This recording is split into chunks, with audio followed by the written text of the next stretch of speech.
Olá, meu nome é Rodrigo Messias. Neste vídeo será apresentado 4 formas de expor arquivo HTML em Go. No vídeo anterior foi implementado um servidor Go. Caso não tenha visto, vou deixar o link no card e na descrição. Primeiramente, vou copiar o arquivo do servidor criado anteriormente.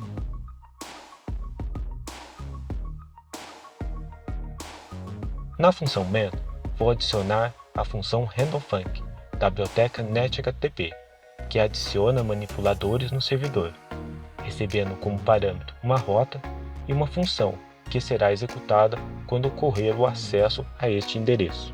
Seguindo as boas práticas, a primeira página recebe o nome de index. As funções chamadas pelo método handleFunc devem receber como parâmetro a requisição e o corpo da requisição.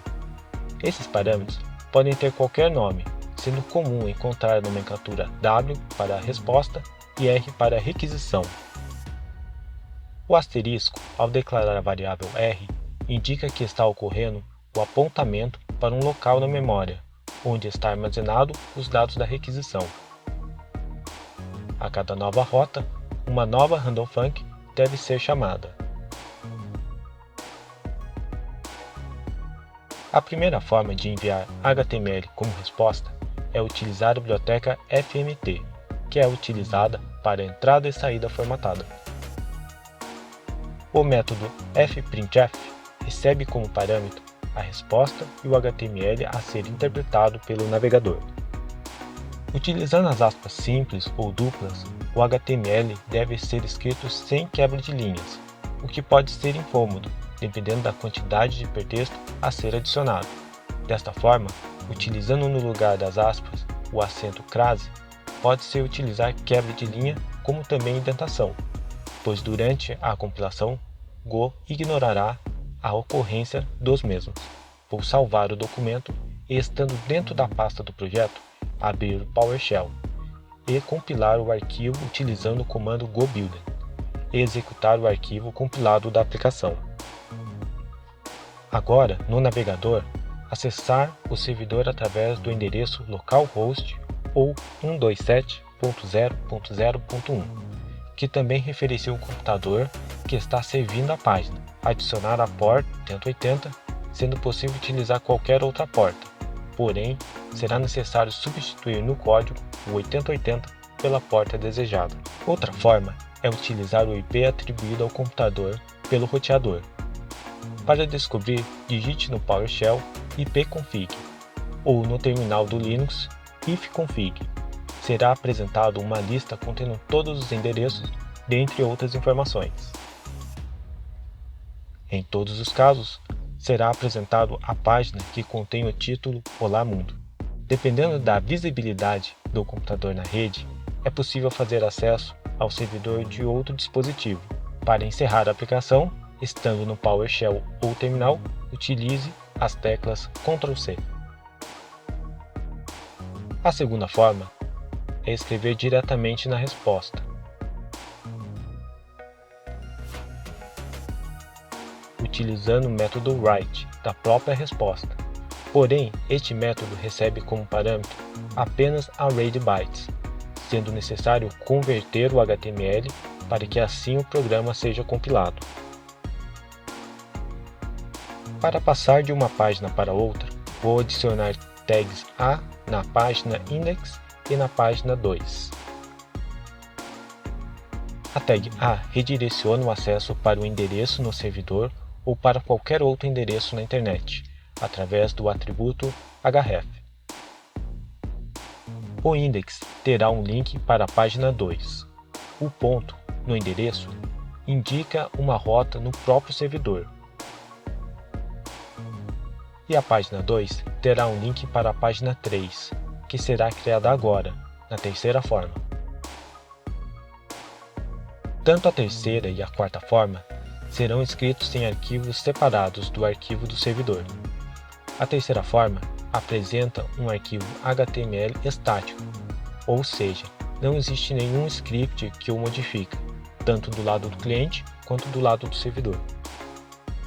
Vou adicionar uma handleFunc para a nova rota. e criar a função getThreadRouter com o método serverFile da biblioteca NetHTTP. Este método recebe como parâmetro a resposta, a requisição e o caminho para o arquivo. Utilizando a linguagem HTML no editor de texto, inserir a sintaxe básica do HTML. No Sublime Text, basta digitar HTML e pressionar a tecla Tab.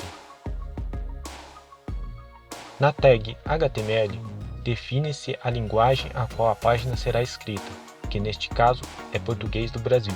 Dentro do cabeçalho, em uma tag mera, será informado que o conjunto de caracteres utilizado é UTF-8, que aceita a acentuação e C cedilha, e o título, que será apresentado na aba do navegador.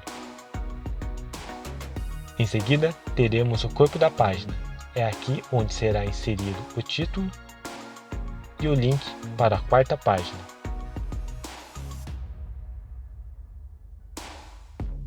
Vou salvar o arquivo na pasta do projeto, com o nome pagetree.html. Então chamar a quarta forma, que adiciona conteúdo ao arquivo modelo antes de enviá-lo ao cliente. Esta forma necessita da biblioteca HTML Template, que implementa modelos baseados em dados para gerar saídas HTML seguras contra a injeção de código. A injeção de código é a nomenclatura utilizada para ataques a páginas web na qual o atacante consegue inserir instruções maliciosas, seja scripts ou HTML. Caso queira saber um pouco mais sobre ataque de injeção de dados, vou deixar um link na descrição. Voltando à aplicação, na função getForRoute, vamos declarar uma variável que recebe um template HTML externo. Porém, o método parseFile da biblioteca HTML Template retorna dois parâmetros, o arquivo HTML externo e um erro, que se retornar nulo, indica que ocorreu erro na análise do template ou o caminho do arquivo declarado não foi encontrado. Cabe então criar uma condição para que este erro seja tratado, seja com uma resposta para o usuário, bem como um alerta para o programador. Como esta não é uma condição crítica para a continuidade da aplicação, uma vez que as demais páginas continuam funcionando, não é necessário executar uma ação que finalize a aplicação. Apenas será necessário informar o programador ou a equipe de desenvolvimento a necessidade de adicionar ou criar o template HTML necessário. Já o usuário pode ser redirecionado para uma página de erro.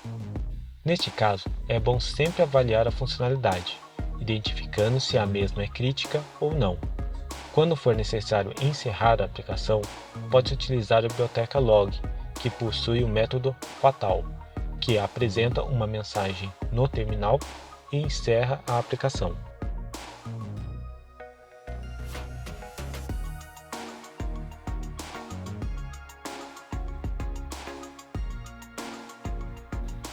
Então agora é hora de especificar os dados que serão adicionados no template. Para efetuar este procedimento, é necessário criar uma estrutura que armazene os dados em um único conjunto. Você pode ter pensado em um array ou um objeto, porém o Go possui uma outra estrutura denominada map. O map é uma implementação da tabela hash, na qual seus índices podem ser números ou palavras, e a saída pode ser qualquer outro tipo de dado ou estrutura. Então vou declarar que data será um map, que possui como índice uma string, e que ao realizar o acesso aos seus índices, obteremos uma string. Pode-se adicionar várias posições. Vou definir que o title será quarta forma e link será voltar para a página inicial.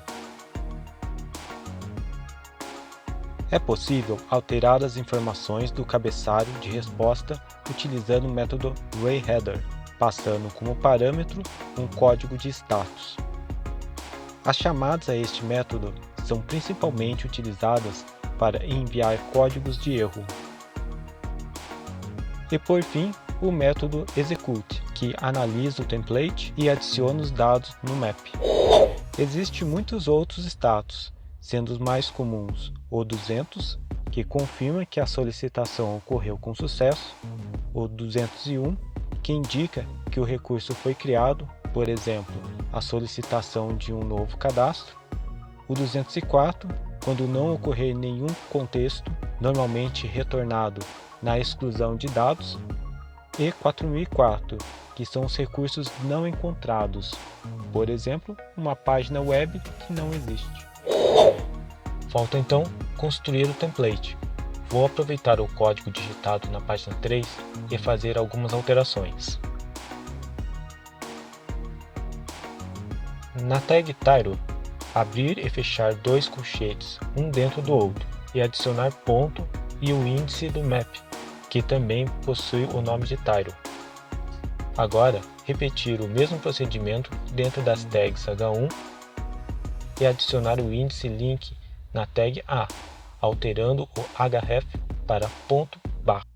Vou salvar o arquivo server e executar.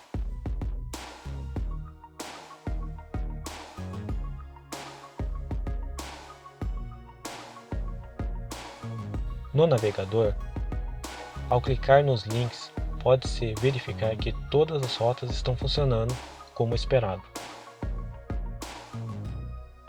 No próximo vídeo, será apresentado uma forma de servir arquivos adicionais, com CSS e JavaScript. Até lá!